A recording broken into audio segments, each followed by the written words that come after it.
નમસ્કાર વિદ્યાર્થી મિત્રો, આલ્ફા વિદ્યા સંકુલ દ્વારા ઓનલાઈન એજ્યુકેશનમાં આપનું હાર્દિક સ્વાગત છે। હવે આપણે તો કે છેલ્લે આપણે સ્વાધ્યાય 13.1 પૂરું કર્યું હતું અને જે ઉદાહરણો અમુક અગત્યના હતા કે જેમાં તમને થોડીક તકલીફ પડે એમ હતી, એવા બે ઉદાહરણ આપણે લીધા હતા। એમાંથી પણ એક તમને હોમવર્કમાં આપ્યું હતું અને આખી થિયરી સમજાવી કે કઈ રીતના એમાં કામ કરવાનું છે। પરંતુ હવે જે નવું સ્વાધ્યાય છે એની પહેલાં આપણે એનો એક ટોપિક ભણવો પડશે અને આ લેક્ચર 10મો છે, તો આગળના લેક્ચરમાં ખાસ રિવિઝન કરજો। પરંતુ આમાં તો કે સંયોજિત પદાર્થના ઘનફળમાં કઈ કઈ વાત આવશે, તો કે આપણે જે કામ પૃષ્ઠફળમાં કર્યું એ બધુંય કામ હવે કેમાં, તો કે ઘનફળમાં। તો એમાં ફેરફાર શું, તો કે માત્ર સૂત્રનો ફેરફાર। તો કે જો સૌથી પહેલું સૂત્ર સમઘનનું ઘનફળ, તો કે એમાં આપણે કહેતા હતા લંબાઈનો ઘન। પછી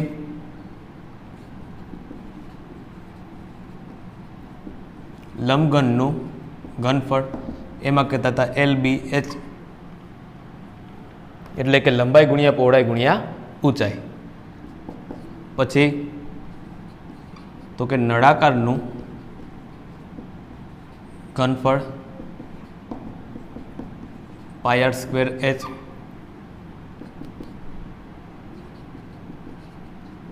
શંકુનું ઘનફળ 1/3 πr²h,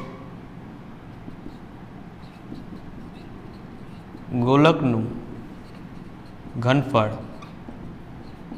4/3 πr3 અને અર્ધગોલકનું ઘનફળ 2/3 πr3। તો હવે જેટલી પણ વાત કરશું એ ઘનફળના આ સૂત્રનો ઉપયોગ આપણે કરવાનો રહેશે। પરંતુ જો જ્યાં જ્યાં નાનો નાનો ફેરફાર છે એને ફરી પાછું એક વખત રિવિઝન કરી જાય તો કે જો આ બે સૂત્ર તમને એમને આવડી જાય, તો કે જો સમઘનનું ઘનફળ તો કે લંબાઈનો ઘન, પછી તો કે લંબઘનનું ઘનફળ LBH, એટલે કે લંબાઈ ગુણ્યા પહોળાઈ ગુણ્યા ઊંચાઈ। હવે જો નળાકારનું ઘનફળ તો કે એનું સૂત્ર છે πr²h। આપણે જે તે વખતે એક વખત સૂત્રનું રિવિઝન કર્યું ત્યારે આપણે કીધું હતું કે જો નળાકારની વક્ર સપાટી કહે માત્ર અને એનું પૃષ્ઠફળ માંગે તો 2πr²h હતું, સોરી 2πrh હતું। હવે જો અહીંયા ઘનફળ છે તો બસ બીજું કંઈ નહીં, આ જે બે છે એ ઉપર વહી જશે એટલે એ ઘનફળનું સૂત્ર થઈ જશે, એટલો ફેર છે। હવે તો કે જો શંકુનું પછી યાદ ન રખાય, શું કામ, તો કે જો નળાકારનું તમે યાદ રાખ્યું πr²h, તો πr²h આવશે જ, પણ શંકુમાં ફેરવું પડશે તો કે આગળ 1/3 આવી જાય। પછી તો કે જો ગોલકનું ઘનફળ, જો આમાં ગયા વખતે મેં ભાર દીધો હતો કે આમાં બહુ ખાસ ધ્યાન રાખજો અને આ વખતે કહું છું કે જો એનું માત્ર પૃષ્ઠફળ કહે તો 4πr² સૂત્ર હતું, પછી અર્ધગોલક આવ્યું તો 2πr² આવ્યું હતું। બે સૂત્ર સરખા જ છે, જો કંઈ ફેર દેખાતો નથી। પરંતુ હવે તો કે જો ઘનફળની વાત આવે તો ભાગ્યા તળ, બે જગ્યાએ ભાગ્યા તળ કરી નાખવાનું। અને બીજી વસ્તુ એ કે જો ઘનફળની વાત હોય તો વર્ગ નહીં રહી, અહીંયા થઈ જશે ઘન, ખબર પડી। પણ આમાં એક મજાની વાત એ છે કે આમાં કોઈ એવો આકાર નહીં આવે કે ભાઈ બંધ નળાકાર કે ખુલ્લું નળાકારનું ઘનફળ ગોતો। આમાં એક જ સૂત્ર જે પર્ટિક્યુલર આકાર છે એના માટે કે જો અહીં નળાકારનું ઘનફળ કે તો πr²h, ઓલું પૃષ્ઠફળમાં કેવું થતું તો કે તમે નળાકારનું માંગે, પછી ખુલ્લા નળાકારનું, બંધ નળાકારનું, એક બાજુથી ખુલ્લું નળાકાર, તો એમાં બધામાં કન્ફ્યુઝન થતું, પણ આમાં એવું કંઈ થશે નહીં। તો કે એનું કારણ છે કે આપણે આમાં એક પ્રકારનું કદ ગોતીએ છીએ। શું ગોતીએ? કદ। તો આમાં એની કંઈ જરૂર પડશે નહીં। એટલે ખાસ અગત્યના તો કે આ સૂત્ર છે, અને હજી કહું છું કે હજી જો સૂત્ર પાકા ન કર્યા હોય તો આ બધાય સૂત્ર હજી લખીને પાકા કરજો, આના સિવાય બધું નકામું છે। ચાલો હવે તો કે સ્વાધ્યાય 13.2માં આગળ વધીએ। અને શું કામ, તો કે ઉદાહરણો આપણે શું કામ નથી લીધા એની પહેલાં વાત કરીએ। ભાઈ ઉદાહરણો થોડાક આ લોકોના આ ચેપ્ટરમાં ટફ છે, સ્વાધ્યાયના દાખલા કરતાં ઉદાહરણ થોડાક અઘરા છે, એટલા માટે પહેલાં સ્વાધ્યાયના દાખલામાં થોડી ખબર પડવા માંડે, પછી આપણે પાછા ઉદાહરણમાં આગળ વધશું। ચાલો તો આમાં એક રકમ વાંચીએ, સ્વાધ્યાય 13.2નો પહેલો દાખલો, તો કે એક ઘન પદાર્થ એ 1 સેમી ત્રિજ્યા ધરાવતા અર્ધગોલક ઉપર તેટલી જ ત્રિજ્યાવાળો શંકુ ગોઠવીને બનાવ્યો છે। શંકુની ઊંચાઈ એ તેની ત્રિજ્યા જેટલી જ છે, તો આ ઘન પદાર્થનું ઘનફળ હવે એક નવું છે, એ જ પાઈના ગુણિતમાં શોધો. તો એક જ વસ્તુ જ્યારે આ રીતનો દાખલો આવે ને એમ કે પાઈના ગુણિતમાં શોધો, તેમાં કંઈ બીવાની જરૂર નથી. તમારે જે દાખલામાં તો સૂત્રમાં જ્યાં ક્યાંય પણ પાઈ આવે છે ત્યાં પાઈની કિંમત નહીં મૂકવાની, પાઈને એમને રાખવાની. એટલે છેલ્લો જે જવાબ આવશે તમને પાઈના ગુણિતમાં આવશે. પરંતુ રકમને હજી તમે 2 વખત વાંચશો ત્યારે ખબર પડશે કે આ કેવા હું માંગે. તો જો એક ઘન પદાર્થ એ 1 સેમી ત્રિજ્યા ધરાવતા અર્ધગોલક ઉપર તેટલી ત્રિજ્યાવાળો શંકુ ગોઠવીને બનાવ્યો છે. તો કે જો પેલા આકૃતિ બનાવી,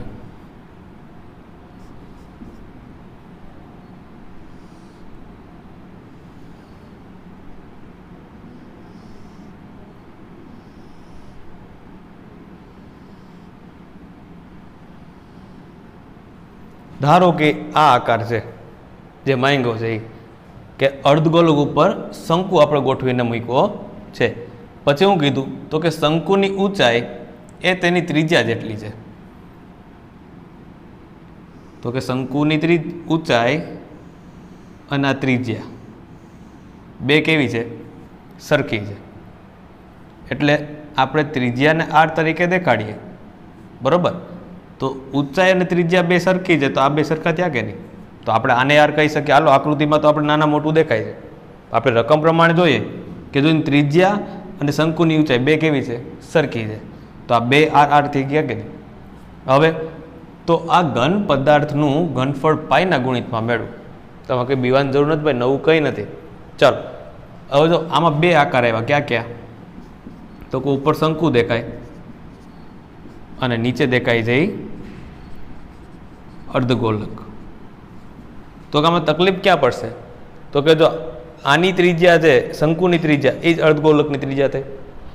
અને વળી પાછું એવું કીધું કે ભાઈ આમાં શંકુની પાછી ઊંચાઈ પણ આર જેટલી જ છે, એટલે કે એની ત્રિજ્યા જેટલી જ છે. તો સૌથી પહેલાં તો કે શંકુનું ઘનફળ બરાબર 1/3 પાઈ આર સ્ક્વેર h છે. આ તો બધાને ખબર જ છે. પરંતુ અહીંયા શું થશે? તો કે 1/3 પાઈ આર સ્ક્વેર અને h એટલે ઊંચાઈ, એટલે શંકુની ઊંચાઈ, એટલે આપણે ભાઈ ત્રિજ્યા જ રાખવી પડશે. શું કામ? તો કે અહીંયા એવું જ કીધું કે એની ત્રિજ્યા અને ઊંચાઈ બે સરખી જ છે. એટલે મેં hની જગ્યા શું કરી નાખ્યું? તો કે આર. તો કે 1/3 આને કહીશું પાઈ આર ઘન, આર સ્ક્વેર ગુણ્યા આર એટલે પાઈ આર ઘન થઈ ગયા. હવે તો કે અર્ધગોલકનું ઘનફળ બરાબર 2/3 પાઈ આર ઘન. જો આ લખ્યું જ છે અર્ધગોલકનું ઘનફળ શું છે? તો કે 2/3 પાઈ આર ઘન. તો હવે આમાં કામ કઈ રીતના કરશું? ચાલો તો કે બનતા પદાર્થનું કુલ ઘનફળ બરાબર શંકુનું ઘનફળ વત્તા અર્ધગોલકનું ઘનફળ. ચાલો શંકુનું ઘનફળ આપણે મેળવું તો કે 1/3 પાઈ આર ઘન અને અર્ધગોલકનું મેળવી 2/3 પાઈ આર ઘન. ચાલો બેમાં સરખું જ કોમન કાઢી લ્યો. પાઈ આર ઘન સરખા છે. 1/3 વત્તા 2/3 અને પાઈ આર ઘન કોમન. ચાલો અહીંયા કાઉન્સનું આપણે સાદુરૂપ આપશું. છેદ સરખો છે એટલા માટે અંશનો ડાયરેક્ટ સરવાળો.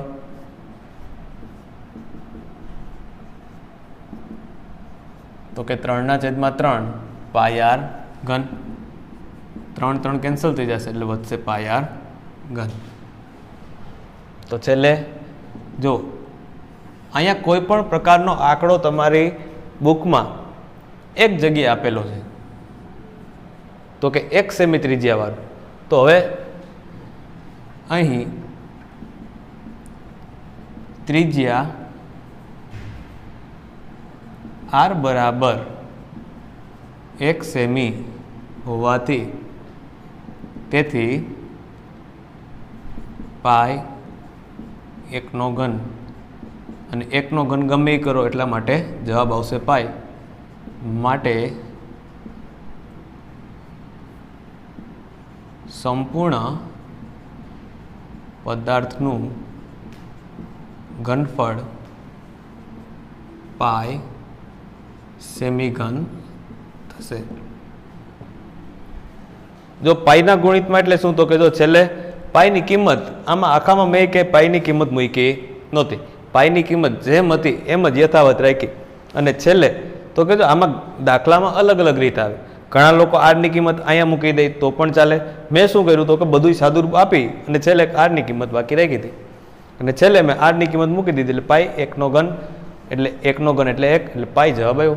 માટે સંપૂર્ણ પદાર્થનું ઘનફળ પાઈ સેમી ઘન આવ્યું. જો અહીંયા એવું ન કીધું હોત કે પાઈની ગુણિતમાં રાખો તો આપણે શું કરત, તો કે આપણે છેલ્લે બધામાં પાઈની કિંમત 22/7 મૂકતા જાત અને છેલ્લે અહીં જવાબ આવત 22/7 સેમી ઘન. પરંતુ આપણે એવું કંઈ કીધું હતું નહીં. બરાબર. ચાલો એક વખત નજર ફેરી લ્યો અને ખાસ છે એ એના સૂત્રો. બરાબર. હજી જો તમને એવું તકલીફ હોય તો પહેલાં લેક્ચર પહેલાં જોતા નહીં અને આ સૂત્રમાં પહેલાં કમ્પ્લીટ કરો કામકાજ. બરાબર. ચાલો એક વખત નજર ફેરી લ્યો પછી આપણે નવા દાખલામાં આગળ વધીએ.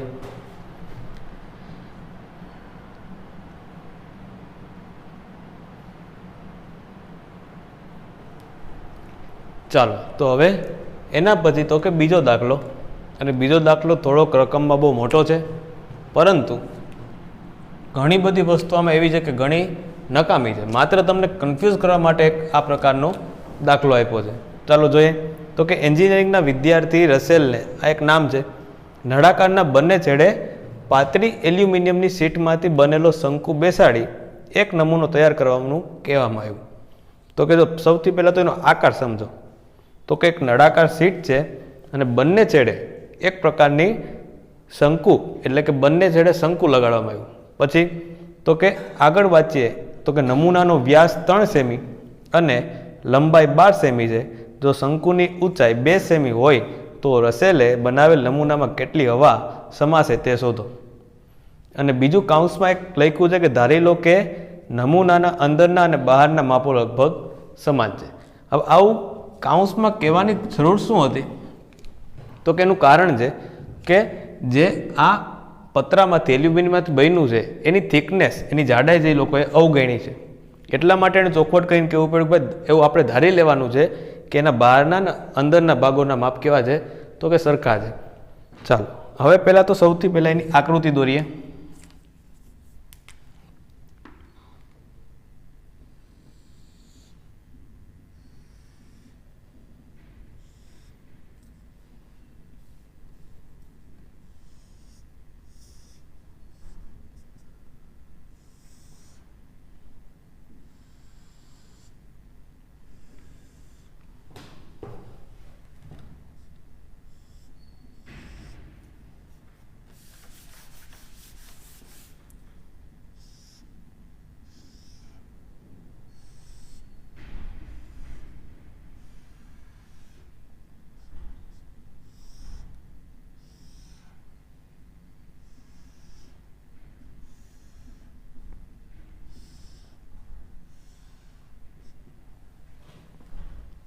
જો આ પ્રકારનો કંઈક આકાર થાય તો કે એક નળાકાર અને બંને છેડે શું છે તો કે શંકુ. હવે તો કે કયા કયા માપ આપ્યા એના વિશે વાત કરી દઈએ. તો કે જો આ નમૂનાનો વ્યાસ એટલે વ્યાસ એટલે એટલો ભાગ થશે અને એ આપેલો છે 3 સેમી. ચાલો એટલું કમ્પ્લીટ. પછી શું કીધું તો કે આ નમૂનાની લંબાઈ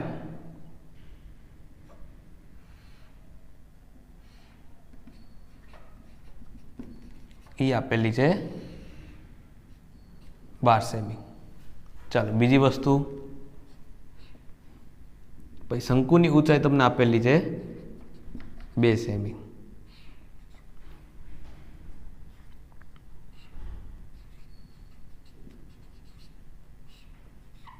ચાલો એટલી ડિટેલ તમારી પાસે છે. બરાબર. તો સૌથી પહેલું કામ તો કે જો આપણે સૂત્રમાં નળાકારની માત્ર ઊંચાઈની જરૂર પડશે. તો કારનું સૂત્ર જો દર વખતે હું સૂત્ર કહું છું કે જો શંકુનું ઘનફળ કે તો 1/3 પાય આર સ્ક્વેર એચ અને નળાકારનું ઘનફળ કે તો માત્ર પાય આર સ્ક્વેર એચ. હવે તો બે જગ્યાએ એચ આવે છે, પણ હવે કન્ફ્યુઝન પોઈન્ટ એ છે કે અહીંયા જે એચ છે એ અલગ છે અને અહીંયા છે એ એચ અલગ છે. એટલે આપણે અહીં જ્યારે દાખલો ગણશું તો ત્યારે એમાં અલગ અલગ ઊંચાઈઓ આપેલી છે, એટલા માટે અહીંયા કંઈક આપણે સિમ્બોલ બેમાંથી એકનો ફેરવવો પડશે, બરાબર. પછી બીજી વસ્તુ તો કે હવે ત્રિજ્યાની જરૂર પડશે. તો આપણે આપેલું છે એ શું છે તો કે વ્યાસ આપેલો છે. ચાલો લખશું.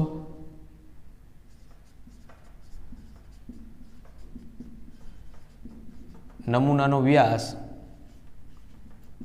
3 સેમી છે, તેથી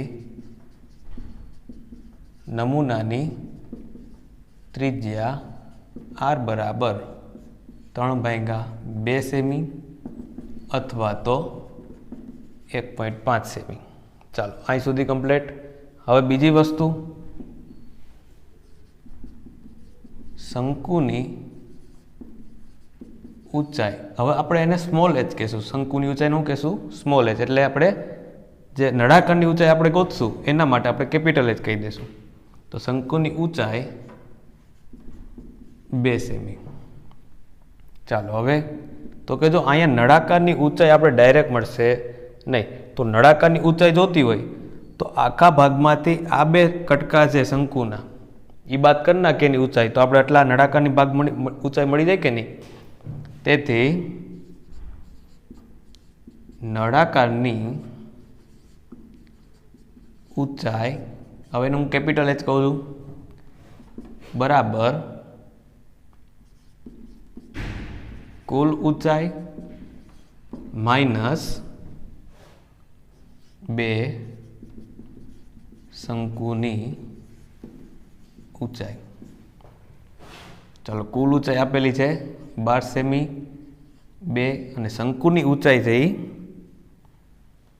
તો કે 2 12 - 4 એટલે કે 8 સેમી. ચાલો હવે ખાસ કન્ફ્યુઝન ન થતા, અહીંયા સ્મોલ એચ છે એ શંકુની ઊંચાઈ છે, કેપિટલ એચ છે એ નળાકારની ઊંચાઈ છે. હવે એમાં ભૂલ થવી જોઈએ નહીં, કેમ કે હમણાં તો સૂત્રમાં બે ભેગું થશે. ચાલો હવે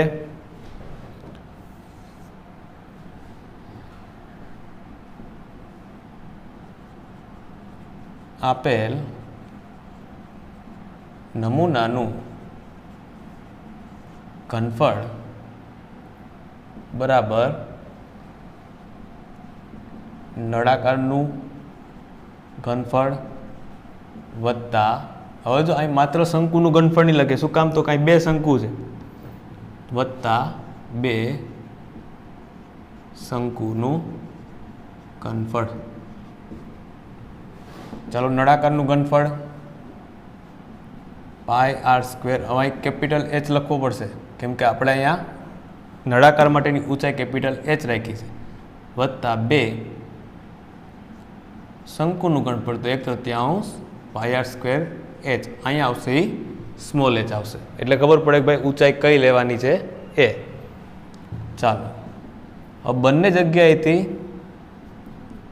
પાય આર સ્ક્વેર કોમન કાઢું તો અંદર વધશે h પ્લસ 2/3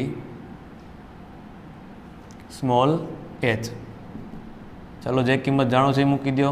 પાઈ માટે કંઈ કીધું નથી એટલા માટે 22/7 અને આર સ્ક્વેર તો કે ત્રિજ્યા 3/2 આખા કૌંસનો વર્ગ કેપિટલ એચ એટલે 8 2/3 સ્મોલ એચ એટલે 2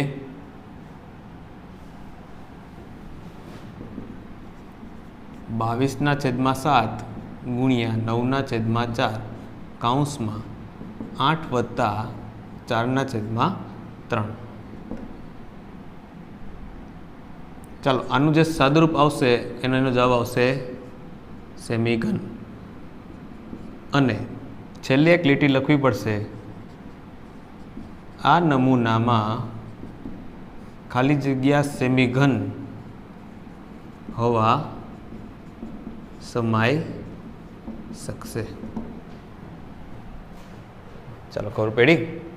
ફરી એકવાર દાખલો જોઈ લઈએ કે જો હંમેશા આકૃતિ એની અગત્યની રહેશે કે જો આકૃતિ સમજાય છે કે ભાઈ એક વિદ્યાર્થીઓ તો નળાકારના બંને છેડે, તો આ નળાકાર એના બંને છેડે હું જોડ્યા તો કે શંકુ. હવે એ કેમાંથી બન્યું શું છે આપણે કહી લેવા દે સીધું શું જોવાનું તો કે એના માપ સાઈઝ શું આપ્યા તો કે નમૂનાનો વ્યાસ 3 સેમી આપેલો હતો. તો વ્યાસ 3 સેમી તો ફરજિયાત એને ત્રિજ્યામાં ફેરવવા પડશે. ચાલો એ થઈ જાય પછી તો કે એની આખી કુલ લંબાઈ તો 12 સેમી આપેલી હતી. પછી 2 શંકુ હતા એની 2 સેમી લંબાઈ આપેલી હતી.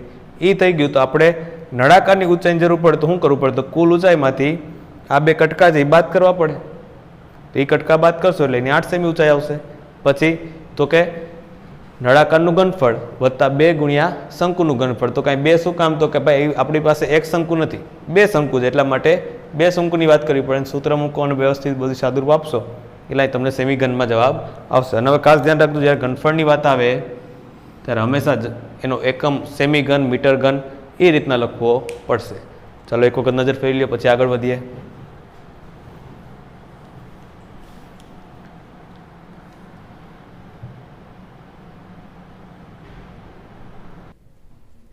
ચાલો તો કે હવે ઉદાહરણ 6. તો પ્રશ્ન એ થાય કે ઉદાહરણ 6 કેમ અત્યારે વચ્ચે તો કે એનું કારણ છે કે આનો થોડોક કોન્સેપ્ટ સમજાય પછી સ્વાધ્યાયના બાકીના દાખલાઓમાં કંઈક ખબર પડશે. ચાલો જો એક જ્યુસ વેચવાવાળો તેના ગ્રાહકોને આપેલ આકૃતિમાં દર્શાવ્યા પ્રમાણેના પ્યાલામાં જ્યુસ આપતો હતો. નળાકારના પ્યાલાનો અંદરનો ભાગનો વ્યાસ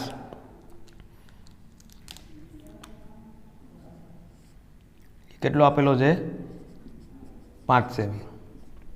ચાલો આટલું કામ કમ્પ્લીટ. પરંતુ પ્યાલાના પાયામાં અર્ધગોલક ભાગ ઉપસી આવેલો હતો જ્યાં તમને દેખાય છે. અને હમણાં એ તમને કમ્પ્લીટલી સમજાવું છે કે આ ખરેખર છે શું. જેથી પાયાની ક્ષમતા ઓછી થતી હતી. જો પ્યાલાની ઊંચાઈ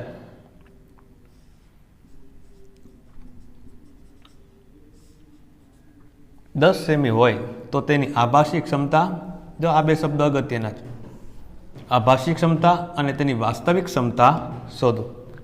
જો આ સમજીએ એની પહેલાં એક વસ્તુ મસ્ત સમજીએ કે આમાં ઘણી વખત એવું થાય કે હવે આ બધાનો અનુભવ છે કે આપણે ક્યાંય પણ શેરડીનો રસ પીવા જાય તો પહેલાં શું કહીએ તો કે ભાઈ બરફ નાખતો નહીં. બરાબર, આ બરફ નાખવાની ના પાડીએ. શું કામ તો ગ્લાસ આખો ભરાઈ જાય. પછી તો કે બીજું કામ શું કરીએ અડધો પી લઈએ. પછી શું કહીએ ભાઈ આમાં થોડોક બરફ નાખ, આ તો બહુ ગરમ છે. પછી તો કે વળી પાછો આખો ગ્લાસ ભરાઈ જાય. તો આ બધાનું આપણું કામ છે. હવે ઘણી વખત એવું થાય.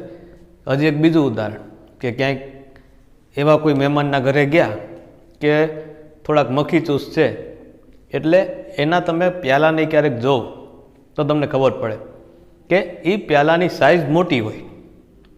જે રકાબી અને કપ આપે તો એની પ્યાલાની સાઇઝ છે ને બહુ મોટી હોય. પરંતુ એમાં જે ચા ભરીને આવે ત્યારે આપણે મોટા ભાગના પ્યાલો જોઈને બી જાય ને આપણે શું કહીએ ભાઈ એટલી બધી ચા અમારાથી પીવાય નહીં. પણ એ લોકોએ પાકા આપણે કહે નહીં કે ભાઈ એમાં થોડીક જ ચા છે. એ લોકો એમ કે ના ના ચા તો એ એક અમૃત કહેવાય કે ચા તો ગમે ત્યારે હાલે એટલે એ તો પીવાય જ જાય ને. પછી જ્યારે આપણે રકાબીમાં ઠલવીએ ત્યારે ખબર પડે કે આ તો રકાબી આખી ન ભરાણી, તો આને કહેવાય વાસ્તવિક. તો આનું આ જે જ્યુસવાળો તો એ જ કામ કરતો હતો કે અહીંયા એક કપ તમે પ્યાલો આપતો હતો તો પ્યાલો આખો ભરે, પણ પ્યાલાની હેઠે એક નળાકાર એટલે કે એક અર્ધગોલક જેવું ઉપસીને રાખ્યું હતું એણે. એનો પ્યાલાનો આકાર જેવો હતો કે ભાઈ એનું તરિયું થોડુંક ઊંચું હતું. સાઇઝ ભલે મોટી હોય, તરિયું કેવું હતું ઊંચું હતું. તો આમાં તકલીફ એ પડતી કે ભાઈ એ જે એને જ્યુસ વેચવું હોય ભાઈ એને તો વેચવું હોય એટલે જેમ ફાયદો થાય એના માટે કામ કરતો હોય. તો એને લીધે શું થતું કે જેથી પ્યાલાની ક્ષમતા ઓછી થતી. એટલે શું તો કે જે જ્યુસ જોઈએ એ ઓછું જતું એમાં. તો હવે આમાં 2 વસ્તુ બીજી કે આભાસી ક્ષમતા અને વાસ્તવિક ક્ષમતા. તો કે જો આભાસી ક્ષમતા એટલે હું તો કે ખરેખર જો આ વસ્તુ ન હોત તો કેવું થાત, અને વાસ્તવિક ક્ષમતા એટલે તો કે આ જે છે તો કેવું થાય. જો હજી ફરી પાછું તો કે જો આભાસી ક્ષમતા એટલે હું તો એવું લોકો વિચારે કે ભાઈ અહીંયા કંઈ છે જ નહીં, આખો પ્યાલો કમ્પ્લીટ છે તો વધારે ભરાત કે નહીં. તો આમાં એવું જ થાય કે જો વાસ્તવિક ક્ષમતા એટલે હું તો કે ભાઈ આ ઓલરેડી આવું છે જ તો હવે એમાં કેટલું સમાઈ શકે. બરાબર ને. તો અહીંયા એ વસ્તુની વાત છે. તો જો સૌથી પહેલાં અહીં ચોખવટ કરીને લખીએ કે આભાસી ક્ષમતા, કે જો નીચે કંઈ ઉપસેલો ભાગ ન હોત તો શું થાત? જો ઉપસેલો ભાગ આપણે એને રિમૂવ કરી દઈએ તો આપણે એક આખો નળાકાર જ દેખાય કે નહીં? સમજાય છે બોલું છું? કે જો આભાસી ક્ષમતા એટલે હું તો કે ભાઈ આવું કંઈ એને વિચાર્યું ન હોત ને આખે આખો પ્યાલો હોત તો નીચેનો ભાગ ઉપસેલો ન હોત તો આખે આખું નળાકાર થાત કે નહીં? તો સૌથી પહેલું કામ શું કરવું પડે? તો કે જો આ નળાકાર આપ્યું હતું તો નળાકારનો શું આપ્યો હતો? તો કે વ્યાસ. તો એ વ્યાસ કેટલો હતો? 5 સેમી. પણ વ્યાસનું આપણે કંઈ કામ છે નહીં. તેથી નળાકારની ત્રિજ્યા r બરાબર 5/2 સેમી અથવા તો 2.5 સેમી. પછી હજી હું વસ્તુ આપી તો કે નળાકારની ઊંચાઈ આપેલી છે, તો ઊંચાઈ h બરાબર કેટલી આપેલી છે? 10 સેમી. ચલો અહીં સુધી કમ્પ્લીટ. જો હજી આભાસી ક્ષમતાની જ વાત કરીએ, વાસ્તવિક ક્ષમતા તો જ બાકી છે. તેથી નળાકારનું ઘનફળ બરાબર πr²h. તો 22/7 r એટલે 5/2 આખા કૌંસનો વર્ગ અને h એટલે 10 સેમી. તો 22/7 5/2 5/2 ગુણ્યા 10, 2 11 22, 2 5 10. તો 11/7 ગુણ્યા 5 ગુણ્યા 5 ગુણ્યા 5. ચાલો આને એમને એમ રાખીએ. આનો એકમ કહી દઉં હું સેમી ઘન. ચાલો હવે કામ કરશું કેના માટે? તો કે જે છે પ્યાલાની અંદર એના માટે વાત કરીએ. તો કે વાસ્તવિક ક્ષમતા. તો કે જો વાસ્તવિક ક્ષમતામાં એક વસ્તુ જોવા જેવી છે કે ભાઈ નીચે અર્ધગોલક છે તો અર્ધગોલક માટે આપણે કંઈક કામ કરવું પડશે. તો કે જો અહીંયા જે અર્ધગોલક છે એનો વ્યાસ પણ શું થશે? 5 સેમી. હવે તો અહીંયાથી આપણે એની ત્રિજ્યા માપીએ તો એની ત્રિજ્યા થઈ જશે r બરાબર 2.5 સેમી થશે. હવે આટલો ભાગ આપણે કુલ ઊંચાઈમાંથી બાદ કરવો પડશે કે નહીં? બોલું જે સમજાય? તો જો આટલો ભાગ આપણે બાદ કરવો પડે તો આખા નળાકારમાંથી એટલો ભાગ આપણે બાદ કરીએ તો જો હવે આ દાખલો હું ગણીશ નહીં. તો વાસ્તવિક પ્યાલાનું ઘનફળ બરાબર તો કે નળાકારનું ઘનફળ માઇનસ અર્ધગોલકનું ઘનફળ. તો કે નળાકારનું ઘનફળ πr² h અને અર્ધગોલકનું ઘનફળ 2/3 πr3. ચાલો પાઈ અને r² કોમન, અંદર વધશે h માઇનસ 2/3 અને r.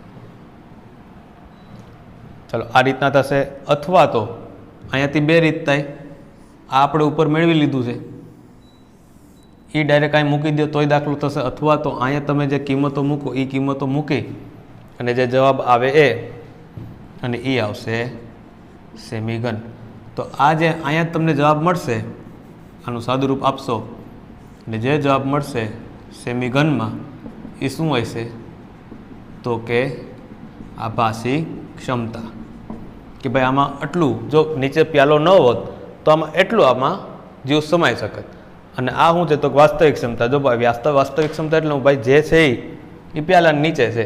તો અહીંયા પણ એ જ કે અહીંયા જે જવાબ આવ્યો ત્યાં નીચે લીટી કરીને લખશું કે આમ પ્યાલામાં જે જવાબ આવ્યો એ સેમી ઘન જ્યુસ સમાઈ શકશે.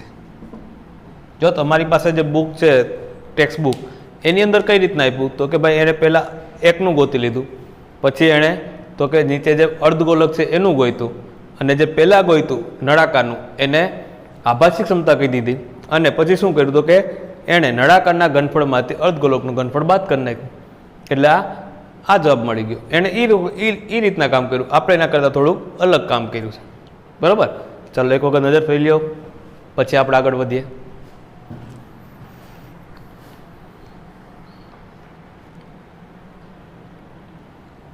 ચાલો હવે તો કે જો અહીંયા આપણે આ દાખલાઓ ગણ્યા, તો એમાં હવે તમને એવા દાખલાઓ લાગે કે આપણા દાખલાઓ થઈ જશે. સ્વાધ્યાયમાં પણ ઘણા બધા દાખલા એવા છે કે આપણે આવડી જાય છે, તો એવા દાખલા ટ્રાય કરજો. બાકી નેક્સ્ટ લેક્ચરમાં આપણે એમાં આગળ વધશું જ. આજ માટે આપણે અહીં સુધી રાખીએ. બરાબર, આજ માટે અસ્તુ.